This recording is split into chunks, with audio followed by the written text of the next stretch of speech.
नमस्कार मेरी प्यारी बहनों। पहली और दूसरी तिमाही के बारे में डिटेल में बात करने के बाद में आज हम बात करेंगे तीसरी तिमाही के बारे में। तीसरी तिमाही में यूजुअली जो होता है हमारी बॉडी में बहुत सारे चेंजेस होते रहते हैं। हमारे बच्चे की साइज बढ़ती रहती है और ग्रेजुअली हमारा भी वेट बढ़ जाता है। हमारा पेट बाहर आने लग जाता है, हमारा पोस्चर बिल्कुल चेंज हो जाता है। पेट बाहर आने के कारण जो हमारी कमर है वो भी आगे बेंड हो जाती है।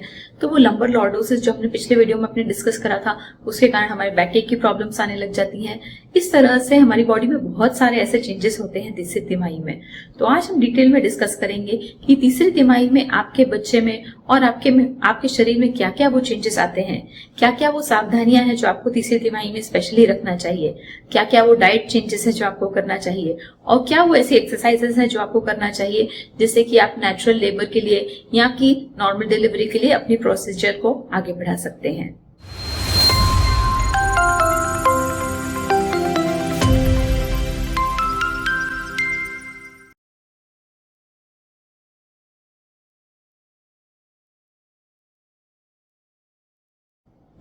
नमस्कार बहनों, मैं डॉक्टर दिव्या टेकानी, सीनियर कंसल्टेंट और लैप्रोस्कोपिक सर्जन। आज हम बात करेंगे डिटेल में तीसरी तिमाही या फिर थर्ड ट्राइमेस्टर के बारे में। तीसरी तिमाही 28 वीक्स से लेके 40 वीक्स के पीरियड को कहते हैं कि आपकी प्रेगनेंसी पूरी टर्मिनेट नहीं होती, जब तक आपकी डिलीवरी नहीं होती तब तक के पीरियड को तीसरी तिमाही कहा जाता है। इस ड्यूरेशन में आपकी बॉडी में और आपके बच्चे के शरीर में बहुत सारे चेंजेस होते रहते हैं। लगभग 7वें महीने के आसपास आपका बच्चा लगभग पेट में 1 किलो का ऑलरेडी हो चुका होता है और उसका शरीर पूरा अच्छे से डेवलप हो चुका रहता है। अब जो है धीरे धीरे उसका वजन ही बढ़ना बाकी रहता है। धीरे धीरे उसके शरीर के ऑर्गन्स का और बाकी की चीजों का वजन बढ़ता है और धीरे धीरे जब आपकी तीसरी तिमाही पूरी होती है तब ये वजन बढ़ के 2.5 से 3 किलो तक के आसपास हो जाता है। किसी किसी केसेस में ये 3 किलो के ऊपर भी जाता है at the time of delivery. अब जब आपकी तीसरी तिमाही चालू होती है तब आपका बच्चा पूरे पेट में अच्छे से गोल घूम सकता है, पर धीरे धीरे जैसे हेड की साइज बड़ी होने लग जाती है, माथे का वजन बड़ा होने लग जाता है, उसी कारण माथा हैवी होने के कारण माथा धीरे धीरे नीचे सेटल हो जाता है और इसलिए 70 to 80% केसेस में हेड जो होता है वो प्रेजेंटिंग पोजीशन होती है। प्रेजेंटिंग पोजीशन का मतलब होता है कि at the time of delivery जब नीचे का भाग हम अगर तपास करके देखें तो नीचे के भाग में यूजुअली बच्चे का माथा ही होता है 70% केसेस में। पर कुछ ऐसे केस भी होते हैं जिनमें बच्चे के कुछ एनोमलीज हुई या फिर और की कुछ तकलीफ हुई या फिर जो मम्मी का गर्भाशय है, मम्मी का गर्भाशय का शेप कुछ अलग होने के कारण ये हेड नीचे नहीं आता है और इसकी जगह जो बटक्स वाला भाग है या पैर वाला भाग है वो आ जाता है। जब अगर बटक्स वाला भाग नीचे आता है तो उसे हम ब्रीच प्रेजेंटेशन कहते हैं और इसके विपरीत अगर आपका बच्चा आड़ा है तो इसे ट्रांसवर्स लाई कहते हैं। तो बहनों, इस तरह से धीरे धीरे आपके बच्चे की पोजीशन भी फिक्स होने लग जाती है जैसे जैसे आपकी तीसरी तिमाही पास होती है। तीसरी तिमाही की स्टार्टिंग में आपको बहुत सारे मूवमेंट्स खबर पड़ते हैं। आपका बच्चा पूरा अच्छे से रोटेट करता है, समरसॉल्ट भी कर सकता है अंदर, तो इसलिए आपको बहुत मूवमेंट्स पता पड़ते हैं यूजुअली 7th मंथ की स्टार्टिंग में। पर जैसे जैसे बच्चे का वजन बढ़ता है, पानी धीरे धीरे कंपेरेटिवली कम होने लगता है, वैसे वैसे बच्चे को इतनी स्पेस नहीं होती है पूरा हिलने डुलने के लिए या पूरा समरसॉल्ट करने के लिए, पर वो धीरे से हाथ हिला सकता है, धीरे से किक कर सकता है।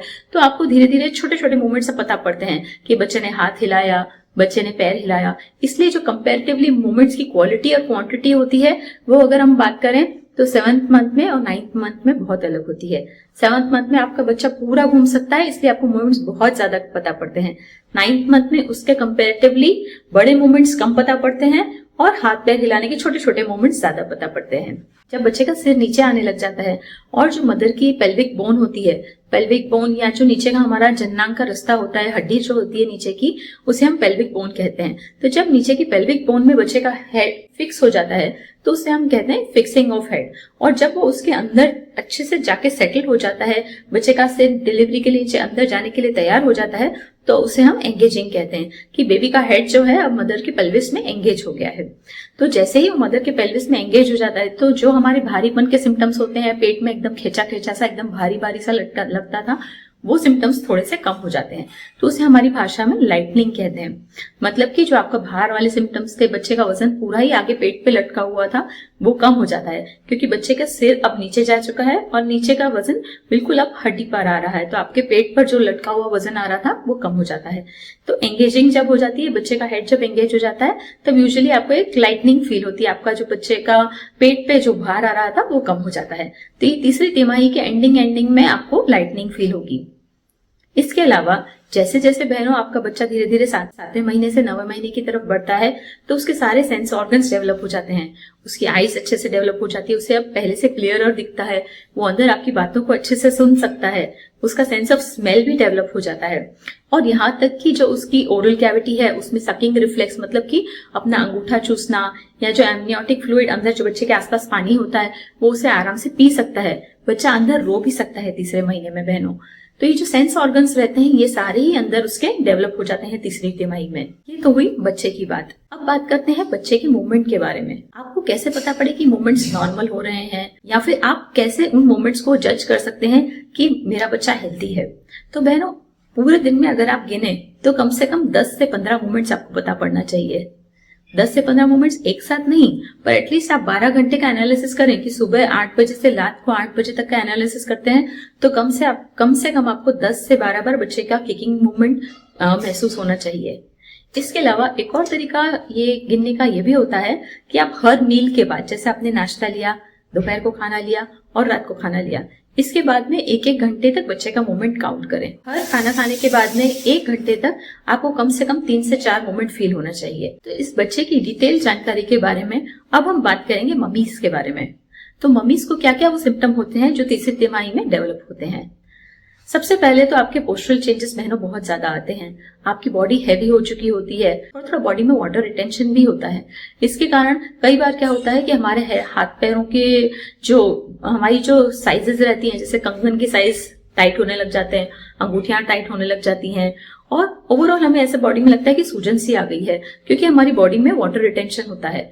दूसरी बात, जो पेट के कारण जो हमारी पीछे नसें होती हैं वो नसें सब दब जाती हैं, तो उसमें से हमारा जो ब्लड फ्लो वापस हार्ट की तरफ आना चाहिए वो थोड़ा कम आता है।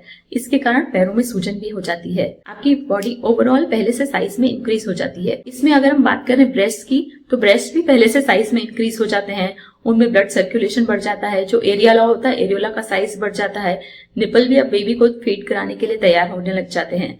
और तीसरी तिमाही में बहनों आपको स्पेशली ये भी ध्यान रखना है कि अगर आपके फ्लैट निपल्स हैं या इन्वर्टेड निपल्स हैं तो आप स्पेशली खुद ये प्रयत्न कर सकते हैं हाथ से उस निपल को बाहर इवर्ट करने का, ताकि जब बेबी बॉर्न हो तो बेबी को फीडिंग में तकलीफ ना हो। ये आप तीसरी तिमाही में आप अपने तरफ से ये होमवर्क कर सकते हैं ताकि आपकी फीडिंग की जर्नी आगे जाके स्मूथ हो। इसके अलावा बहनों, पेट ऊपर आने के कारण क्या होता है कि जो हमारा स्टमक है, स्टमक भी ऊपर आने लग जाता है। अब स्टमक जो आपका फूड बैग है, फूड बैग ऊपर आ जाता है। इसके कारण क्या होता है, जो हमारी फूड पाइप है, फूड पाइप में खाना ऊपर आने की संभावना बढ़ जाती है। इसलिए जब भी आप खाना खाते हैं तो तीसरी तिमाही में एसिडिटी या रिगर्जिटेशन या जिसे हम हार्टबर्न कहते हैं, हार्टबर्न की तकलीफें ज्यादा होती हैं। और इसी के कारण जब आपके पेट का साइज बहुत ज्यादा बढ़ जाता है, आपकी बॉडी में वाटर रिटेंशन हो जाती है, बॉडी में सूजन आ जाती है। इसके कारण आप जब भी काम करते हैं तो पहले काम जो आप करके थकते नहीं थे, वही काम अब तीसरी तिमाही में आने के बाद में वो काम आप करके थकने लग जाते हैं। तो आपको थकावट जल्दी हो जाती है, थोड़ा सा चलने पर ही सांस चलने लगती है, सीढ़ियां चढ़ने पर सांस चलने लग जाती है, या फिर सीधे सो जाने पर कफिंग आने लग जाती है। तो आपको कार्डियक अपना हार्ट चेकअप कराना जरूरी होता है बहनों। पर नॉर्मल कामों में जो आप नॉर्मल काम पहले करते थे उसमें थकावट होना, सीढ़ियां चढ़ने पे सांस फूलना, ये सब 3rd ट्राइमेस्टर में या तीसरी तिमाही में नॉर्मल होता है। इसके अलावा बहनों, क्योंकि हमारी नसों में जो पैर की नसें होती हैं उसमें प्रॉपर ब्लड फ्लो वापस नहीं आ पाता है, इसलिए जो हमारी पैर की नसें होती हैं वो फूलने भी लग जाती हैं, जिसे हम वेरिकोस वेन्स कहते हैं। सब बहनों में ऐसा होता ही है कि पैरों की नसें थोड़ी सी पौड़ी हो जाती हैं, किसी किसी पेशेंट में कुछ ज्यादा ही ये पौड़ी हो जाती हैं और उनमें ब्लड फ्लो वापस अच्छे से नहीं आ पाता है, तो उस केस में इसे वेरिकोस वेन कहा जाता है। वेरिकोस वेन के लिए हम एक डिटेल में वीडियो में अच्छे से बात करेंगे, पर शॉर्ट में मैं आपको बता देती हूँ कि अगर वेरिकोस वेन्स होने लगी हैं, आपके पैर की नसें बहुत ज़्यादा दिखने लगी हैं, पैर की नसों में उभराव आने लगा है, आपको दुखने लगा है, तो उन केसेस में बहनों आप प्रेशर स्टॉकिंग्स पहन सकते हैं। जब भी आप आराम करें तो आपके पैर एलिवेटेड रखें, मतलब पैर के नीचे 2 तकिए रखें। जब भी आप बैठे बैठे काम करते हैं, घर पे सब्जी काटते हैं या कुछ भी काम करते हैं, तो पैर को लटका के ना रखें, पैर को स्ट्रेट रखें। तो इन सब चीज़ों के करते करते वेरिकोस वेन के सिम्टम्स में थोड़ा सा आपको आराम मिल सकता है, और फिर भी आपको बहुत हैरान करती हैं और ऐसा लगता है आपको कि धीरे धीरे ये सिम्टम्स बढ़ रहे हैं, तो प्लीज़ अपने डॉक्टर को ज़रूर कंसल्ट करें। इसके अलावा बहनों, आपके शरीर में हार्मोनल चेंजेस भी बहुत होते रहते हैं। धीरे धीरे प्रोजेस्टेरॉन की मात्रा बढ़ती रहती है, रिलैक्सिन हार्मोन की मात्रा बढ़ती रहती है।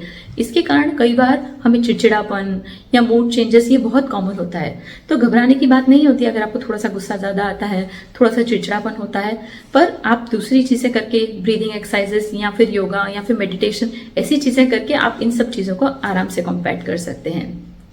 इसके अलावा बहनों, अगर हम बात करें हमारी स्लीप साइकिल की, तो तीसरी तिमाही में ये सब प्रेग्नेंट बहनों ने ज़रूर फेस किया होगा कि जो आपकी स्लीप साइकिल है तीसरी तिमाही में आते आते वो बहुत डिस्टर्ब हो जाती है। जो आप पहले एक क्वालिटी स्लीप होती थी, आप सलंग में 6-7 घंटे सो लेते थे, वो तीसरी तिमाही में वजन आने के कारण, बेबी के मूवमेंट्स के कारण एक कंटिन्यूस स्लीप नहीं हो पाती है, टूटी टूटी सी स्लीप होती है। और दूसरा इसका कारण ये भी होता है कि आपकी नाइट यूरिनेशन की फ्रीक्वेंसी बढ़ जाती है बहनों। रात को आपको यूरिन बार बार जाना होता है, क्योंकि जो वाटर बैग होता है, आपकी जो पेशाब की थैली होती है, उसमें बच्चे के सिर के वजन के कारण उसकी कैपेसिटी कम हो जाती है, तो आपको बार बार पेशाब जाने की सेंसेशन होती है। इसी के कारण आपको नाइट अवेकनिंग्स बढ़ जाती हैं। तो आपकी क्वालिटी स्लीप हो, उसके लिए आप क्या कर सकते हैं कि आप पूरे दिन भर में अच्छे से पानी पिएं, पर रात को 6-7 ओ क्लॉक के बाद में वाटर इनटेक थोड़ा सा कम कर दें, ताकि आपको रात को मिडनाइट में यूरिनेशन के लिए बार बार ना उठना पड़े। उसके अलावा जब भी आप आराम करते हैं रात में, तो लेफ्ट साइड पे ज्यादा सोएं। लेफ्ट साइड पे सोने से बच्चे को ब्लड सर्कुलेशन, ऑक्सीजनेशन, ये सब ज्यादा अच्छे से मिलता है। और अभी ऑनलाइन स्लीपिंग पिलोज भी आते हैं, प्रेगनेंसी स्लीपिंग पिलोज, उसमें आपके पेट के साइड में आप उसको रख सकते हैं। और अगर आप स्लीपिंग पिलो ना भी ऑर्डर करें तो घर में कोई भी नरम तकिया होता है, उसे आप पेट के नीचे रखें, ताकि जो एब्डोमेन का वजन है वो आपकी स्किन खींचने के कारण आपको दुखे नहीं, और वो तकिए के कारण आपको सपोर्ट रहे। उसके अलावा एक और तकिया आप रख सकते हैं दोनों थाइस के बीच में, तो that will give you a comfortable position, और आप स्लीप में इतनी परेशानी नहीं होगी। फिर भी इतनी क्वालिटी स्लीप तो नहीं होती है, पर बहनों usually you have to get use to it, उसका कोई रास्ता नहीं है, आपको इस चीज़ की आदत ही डालनी पड़ती है। इसी के कारण यूटीआई, जो यूरिनरी ट्रैक्ट इन्फेक्शन होते हैं, वो 3rd ट्राइमेस्टर में कंपैरेटिवली ज़्यादा होते हैं बहनों। तो आपको इस चीज़ का स्पेशली ध्यान रखना है कि यूरिनरी इन्फेक्शंस ना हो। उसके लिए आपको पानी ज़्यादा पीना रहेगा, और कभी भी आपको स्लाइटेस्ट ऐसा लगता है कि पेशाब में जलन हुई या पेशाब बहुत पीली पीली आ रही है, पेशाब करने में अटकाव हो रहा है, तो तुरंत आपको अपने डॉक्टर से मिलना होगा। आगे बात करते हैं वेजाइनल डिस्चार्जेस की। तो यूजुअली जैसे जैसे तीसरी तिमाही आती है, थोड़े से वेजाइनल डिस्चार्जेस की मात्रा भी बढ़ जाती है, पर जो फिजियोलॉजिकल, जो नॉर्मली वेजाइनल डिस्चार्जेस होते हैं, वो एक स्लाइमी सा फ्लूइड होता है व्हाइट कलर का। पर अगर इस फ्लूइड में आपको ब्लड आता है बहनों, तो that is an alarming sign, क्योंकि प्रेगनेंसी में कभी भी ब्लीडिंग नॉर्मल नहीं होती है। पहली तिमाही में सिर्फ इम्प्लांटेशन ब्लीडिंग जो थोड़ी सी आती है, दैट इज फिजियोलॉजिकल। उसके अलावा प्रेगनेंसी में कभी भी ब्लीडिंग आना इज एबनॉर्मल। कभी भी आपको प्रेगनेंसी में ब्लीडिंग आती है तो आपको अपने डॉक्टर को तुरंत कंसल्ट करना है। तो ये जो फिजियोलॉजिकल व्हाइट डिस्चार्ज होता है, हमने बात करी बहनों, वो एक चिकना सा व्हाइट पदार्थ होता है, उसमें कोई भी स्मेल नहीं होती है और उसमें आपको खुजली वगैरह नहीं होती है। पर अगर इसके विपरीत, अगर आपको गाढ़ा दही जैसा व्हाइट डिस्चार्ज आ रहा है या फिर आपको नीचे बहुत खुजली हो रही है, तो आपको अपने गायनिकोलॉजिस्ट को दिखाना बहुत जरूरी है, क्योंकि ये इन्फेक्शन, अगर आपको वेजाइनल इन्फेक्शन प्रेगनेंसी में होता है तो इससे बच्चे को भी नुकसान हो सकता है, आपकी प्रीटर्म डिलीवरी हो सकती है, या फिर जिसे हम PROM कहते हैं, प्रीटर्म रप्चर ऑफ मेम्ब्रेन्स, कि आपको वाटर बैग समय से पहले भी रप्चर हो सकता है। तो इसलिए बहनों, अगर आपको व्हाइट डिस्चार्ज बहुत ज्यादा हो रहा है, कर्डी व्हाइट डिस्चार्ज है, उसमें इचिंग हो रही है, स्मेल हो रही है, पेशाब में जलन हो रही है, तो आपको अपने ऑब्स्टेट्रिशियन को दिखाना बहुत जरूरी है। इसके अलावा बहनों, अब बात करते हैं पेट में दुखाव की। तो यूजुअली जैसे जैसे हमारी तीसरी तिमाही आती है तो पेट में दुखाव भी थोड़े थोड़े आने लग जाते हैं, क्योंकि नीचे का रास्ता बनना चालू हो जाता है। डिलीवरी के लिए जो हमारे जननांग है, नीचे के ऑर्गन्स हैं, जो हमारी मसल्स हैं, वो डिलीवरी के लिए अपने आप को तैयार करती रहती हैं। तो एक तरह से जो कॉन्ट्रैक्शंस आते हैं उन्हें हम पैक्सटन हिक्स कॉन्ट्रैक्शन कहते हैं, मतलब कि जो कॉन्ट्रैक्शन आते हैं वो थोड़ी देर के लिए रहते हैं फिर चले जाते हैं। This is false labour pain, ये ट्रू लेबर पेन नहीं होता है बहनों। ट्रू लेबर पेन में धीरे धीरे इनकी कॉन्ट्रैक्शन की मात्रा बढ़ती जाती है, इंटेंसिटी बढ़ती जाती है और साथ में ब्लीडिंग, लीकिंग या फिर वाटरी डिस्चार्ज आना और 10-10 मिनट में आरटी की फ्रीक्वेंसी बढ़ती जाती है और इंटेंसिटी भी बढ़ती जाती है। तो दैट इज ट्रू लेबर। पर जो फॉल्स लेबर होता है, जो ब्रैक्सनिंग कॉन्ट्रैक्शन के साथ आता है, वो 5-10 सेकंड के लिए आता है और फिर अपने आप ही चले जाता है। तो ये बेबी के मूवमेंट के साथ यूजुअली एसोसिएटेड होता है। जब भी बेबी का मूवमेंट होता है तो उसके साथ में 5-10 सेकंड का कॉन्ट्रैक्शन आना, that is normal in 3rd trimester. और बहनों, साथ ही साथ अगर आपको पैरों में सूजन ज़्यादा आने लगी है तो आपको आपका बीपी चेक कराना भी बहुत ज़रूरी है, क्योंकि कई बार जो प्रेगनेंसी में प्री एक्लैम्सिया की तकलीफ होती है, जो प्रेगनेंसी में बीपी बढ़ने की तकलीफ होती है, उसका भी एक साइन सूजन आना ही होता है पैरों में। तो अगर आपको एक्सेसिव सूजन आ रही है और वो सूजन आराम करने के बाद भी नहीं जा रही है तो आप अपना बीपी चेक कराएं, और बीपी ज़्यादा आता है तो अपने डॉक्टर को सबसे पहले बताएं। तो बहनों, आज इस वीडियो में हमने बात करी कि क्या वो प्रेगनेंसी के सिम्टम्स होते हैं तीसरी तिमाही में जो हमें अक्सर फेस करना पड़ते हैं, क्या वो मुश्किलें होती हैं, क्या वो मेजर्स होते हैं जिन्हें हम लेकर प्रेगनेंसी की जर्नी हमारी अच्छे से स्मूथली निकाल सकते हैं। आपको आज का वीडियो यूजफुल लगा हो तो प्लीज़ मेरे चैनल को लाइक, शेयर और सब्सक्राइब ज़रूर करें। थैंक्स। नमस्कार।